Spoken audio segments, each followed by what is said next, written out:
how did you get involved with Circle of Creation? So what happened back in about 2016, 2017, we had a parish picnic. It was south of the church and just east of Grand on that grassy area. And towards the end of the picnic, I noticed there were some people that were moving trash and recycling, back to another area on the campus. And it was really hot that day, and I thought they needed some help. So I asked, do you need some help? I said, sure. So I started helping. I was working with Fran Armstrong, who's one of the leaders of the CCC, the Circle of Creation Committee. So we finished up after a while, and then she was telling me about the CCC, and she said that it meets once a month on the fourth Sunday after 10:30 Mass. So I thought I would try to, go to one of those, and I did, and I've been going back, not every meeting, but most of them. I've missed a few. Yeah. So that's how I got started. Okay. Now, you were just starting to tell me about how you are more involved with this Lutheran church. Tell me how that came about and what that's been like. Well, the Lutheran church, late last year, early this year, the committee decided it wanted to broaden its scope with a more ecumenical approach. And so Christine Dragonette, she's our facilitator and also the director of social ministry. She started checking around and found out there's already a plan of cooperation between the St. Louis Archdiocese and the Lutheran Church. The official name of that is the Evangelical Lutheran Church of America, with an acronym of ELCA. So they already had that set up, and the plan for the Lutheran Catholic Dialogue was to focus this year, 2021, on climate change and the environment in the St. Louis metro area. So that fit in right with our mission as a group. And so the Archdiocese at that point was looking for parishes with environmental groups such as ours, which would like to sponsor joint events with the Lutheran Church.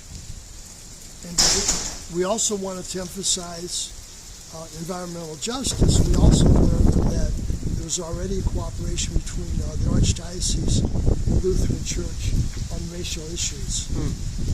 And so back in this past April, we found out our partner church would be the St. Mark Lutheran Church. And so we had our first meeting via Zoom back in June. And then we had a meeting once a month for 3 months in July, August, and September in Tower Grove Park because of the pandemic. So I think it's been a good fit, and they're a good group. Yeah. So that worked out good.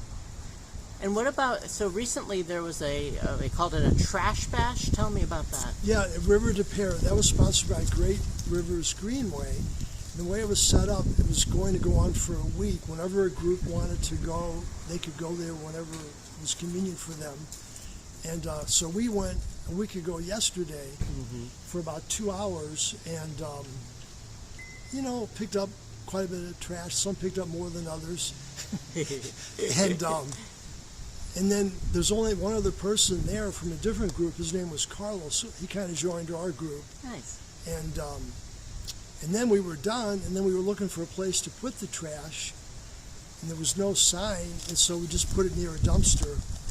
And Fran Armstrong, one of the leaders of our group, she called Great Rivers Greenway like that Monday, I think, and then a sign was put up there within a day or two. Awesome. And you got another one coming up November 9th, right? What's that? November 7th. Oh, November 7th, sorry. That's at Mary Meacham Freedom Crossing Historic Site, which is near the Mississippi River. And that's also sponsored by Great Rivers Greenway. And someone in the Lutheran Church that we've been meeting with, her name is Renee. She did a lot of organizing to get that set up for us to do on November 7th. Awesome. And she's with St. Mark's. But that'll be good because, we'll be cleaning up trash. It will also be honoring Mary Meacham, and that fits our racial justice purpose by honoring her legacy, because from that point she was helping slaves to be free. Fantastic. And so I think people, you know, if they're interested in the environment, this would be a way to help. And also they want to honor the legacy of a historic person, Mary Meacham. It would be a great way to do